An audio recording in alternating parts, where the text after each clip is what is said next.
Assalamualaikum warahmatullahi wabarakatuh, sahabat-sahabat travel dimanapun Anda berada. Doa saya semoga sehat, semoga happy, sukses dan dimudahkan dalam segala urusan. Nah, senja kali ini saya lagi berada di Edutarium UMS Universitas Muhammadiyah Solo, yang kebetulan hari ini dari tanggal 18 sampai 20 November 2022 sedang diadakan nih muktamar ke-48 organisasi persyarikatan Muhammadiyah sekaligus perempuannya Aisyah. Satu hari saya berada di sini tadi pagi. Ini hari pertama dan saya nggak akan bicara tentang sidang-sidang yang akan dilaksanakan mulai besok, yang pembukaannya dibuka oleh Presiden dan hari Minggu nanti penutupannya oleh Wakil Presiden, sama sekali tidak. Juga tidak akan bicara tentang materi-materi sidang, baik menyangkut ke Muhammadiyah maupun tentang kebangsaan, bagaimana membangun Indonesia ini ke depan lebih baik, lebih berkemajuan, lebih berkeadaban. Bukan itu. Juga saya tidak akan ngomongin siapa kira-kira yang akan jadi Ketua Umum baru PP Muhammadiyah, apakah tetap Pak Idhar Nasir atau siapa, karena siapapun yang terpilih di Muhammadiyah itu pola kepemimpinannya tetap kolektif kolegial. Ketua adalah simbol, tapi keputusan adalah semua ketua PP sebanyak 13 orang. Ketika akan menetapkan sesuatu, mereka harus bersuara, bersepakat, bermusyawarah secara bersama-sama. Itu biarlah nanti diselesaikan di sidang-sidang plenonya muktamar Muhammadiyah 48 yang diadakan di kampusnya, di kampus Universitas Muhammadiyah Solo.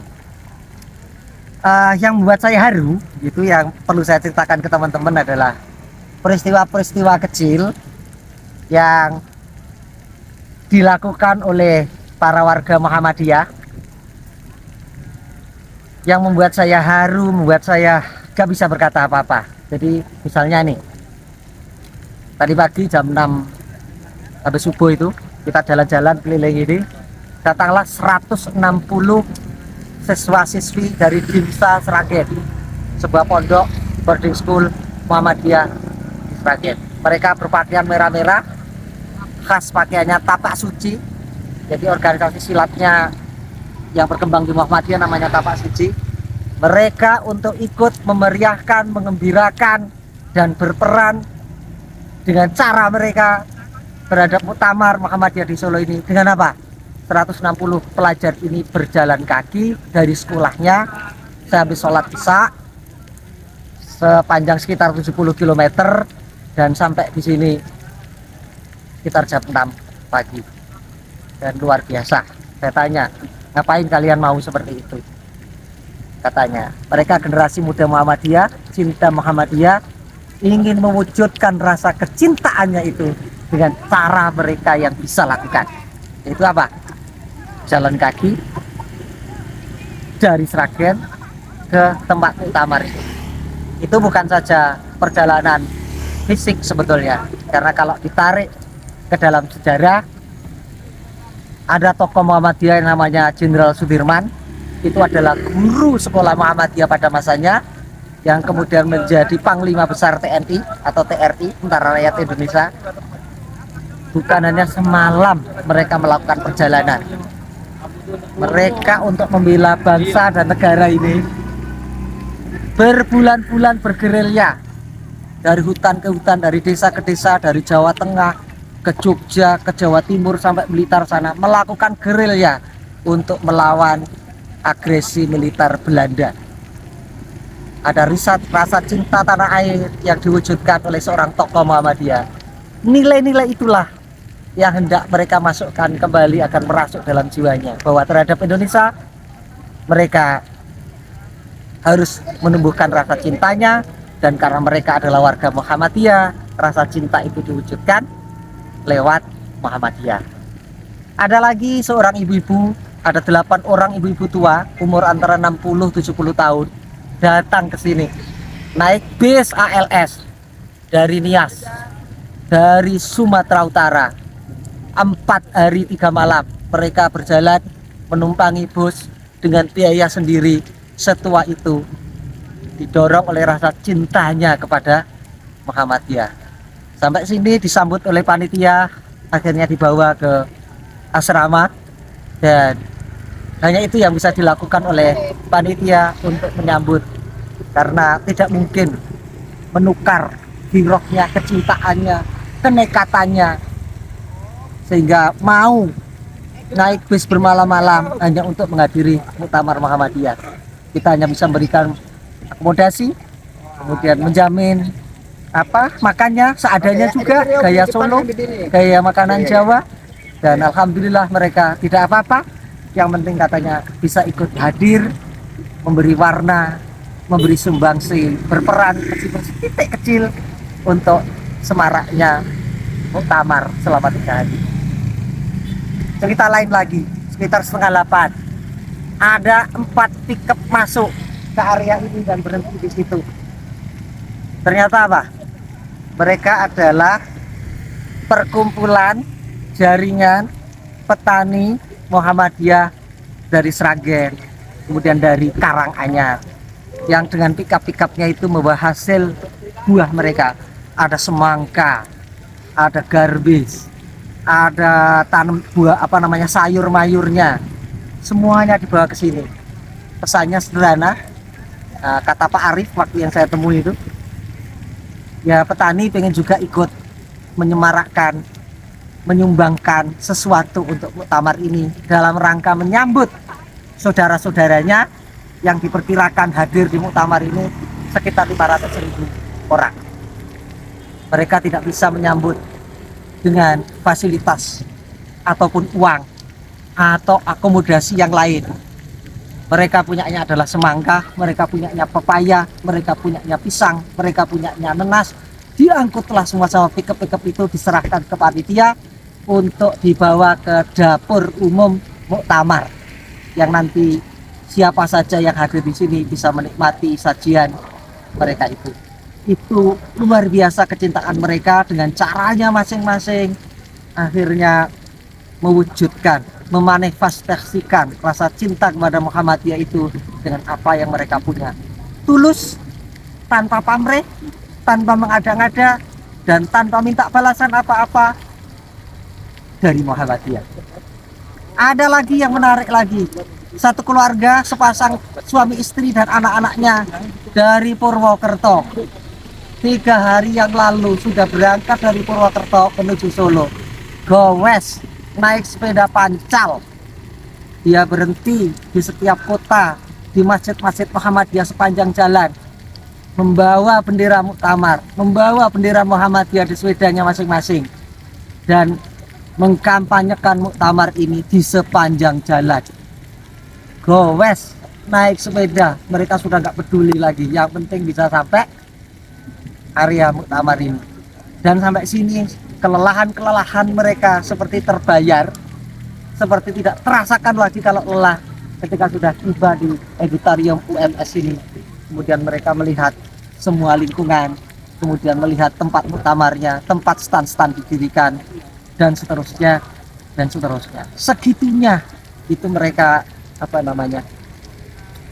Ada lagi yang nelpon dari Kangean, rombongan nelayan Muhammadiyah di Pulau Kangean, Madura ke sana. Kalau berlayar masih bisa 6 sampai 8 jam tergantung ombak, tergantung badainya ada apa enggak. Turun di Sumenep baru jalur darat nyebrang Suramadu, sampai di sini hanya demi untuk menghadiri muktamar dengan biaya sendiri, dengan kenekatannya. Yang penting mereka bisa sampai di Muhammadiyah, di muktamar Muhammadiyah Solo ini. Ya Allah, kalau saya mendengar cerita mereka itu sangat mengharukan. Saya merasa bahwa kemuhammadian saya ini rasanya nggak ada apa-apa, secuil pun nggak ada dibandingkan giroh, dibandingkan apa yang telah mereka lakukan berhari-hari seperti ini. Barusan saya mendengar kabar teman-teman dari Sulawesi menyewa patungan bersama, ada 20 kapal pelni atau kapal penyeberangan dari Makassar ke Surabaya. Mereka booking semuanya secara patungan, dan kemudian berbondong-bondong mereka ingin datang ke Jogja. Yang luar biasa lagi, begitu tahu kabar saudara-saudaranya Muhammadiyah dari Sulawesi datang mendarat di Surabaya, PWM, pimpinan wilayah Muhammadiyah Jawa Timur, segera memerintahkan pasukannya, warganya, sesama Muhammadiyah, pengurus, dan juga anggota Muhammadiyah Jawa Timur menyiapkan lebih dari 100 bis yang menjemput langsung di pelabuhan dan membawa mereka untuk pergi ke Muktamar Solo. Lucunya lagi, begitu pengurus Muhammadiyah Sragen, di Sragen itu ada saya punya teman Muhammadiyah, Mas Kusnadi Ikhwani, langsung beritahu kawan-kawan yang dari Surabaya sebelum ke Solo, alangkah indahnya mampir di Sragen, karena di pimpinan daerah Sragen juga menyiapkan rest area untuk mereka, tempat beristirahat sejenak, disiapkan kopi, teh, makan, apapun kebutuhan mereka, mandi di situ biar segar, sehingga perjalanan dari Sragen ke Solo yang tinggal 1 jam, mereka sudah dalam posisi segar bugar. Inilah yang saya tangkap dari Muktamar Muhammadiyah di Solo kali ini, yang merupakan pengulangan dari Muktamar Muhammadiyah 32 tahun yang lalu, juga di Solo, ketika memilih Pak R. Fahrudin sebagai ketua umumnya. Saling dukung sesama Muhammadiyah, saling bantu, saling memberikan apa yang dipunya. Yang penting saudara-saudara di Muhammadiyah itu berjalannya lancar, muktamarnya juga lancar, dan menghasilkan keputusan-keputusan yang berguna bagi warga Muhammadiyah, yang berguna bagi umat, dan juga berguna bagi negeri kita Indonesia yang lagi banyak problem ini. Itu dulu ya kisah-kisah yang buat saya sangat mengharukan, ya di luar nalar, yang membuat saya kadang ingin menangis. Ya Allah, begini teman-teman Muhammadiyah, saya hanya bisa mengucapkan selamat datang di Solo, selamat menikmati segala suasana muktamar, semoga happy, semoga bahagia, dan menguatkan jaringan ukhuwah, jaringan silaturahmi sesama Muhammadiyah dari semua provinsi, semua kota di Indonesia yang hadir di sini. Saya dari Jogja. Kalau teman-teman nanti ada yang membutuhkan sesuatu yang bisa saya bantu dan ya memberi informasi atau mengantar kemana, boleh juga kontak di travel itu. Barangkali saya bisa memperkuat silaturahmi dengan warga Muhammadiyah dari manapun. Mau mengantar ke ketua PP atau di gedung PP Muhammadiyah, di Geraha Suara Muhammadiyah juga boleh. Nanti insya Allah kalau waktunya pas, saya akan dengan senang hati. Yang butuh menginap di rumah juga ada beberapa kamar kosong, itu juga boleh. Itu dulu ya laporan saya hari pertama dari Muktamar Muhammadiyah dan Aisyah di Universitas Muhammadiyah Solo. Moga-moga Allah meridhoi, moga-moga selalu memberikan taufik dan hidayah buat kita, dan moga-moga kesuksesan, kemudahan hidup, keberkahan hidup juga berlimpah untuk kita semua. Kita tunggu semuanya di Solo. Sugeng Rawuh, derek mangap yu bagio. Kita pamit dulu karena nanti malam ada pentas Leto dan Tantri Kota dan beberapa seniman lokal lainnya. Assalamualaikum warahmatullahi wabarakatuh. Salam senja dari Travelable untuk semuanya. Assalamualaikum warahmatullahi wabarakatuh.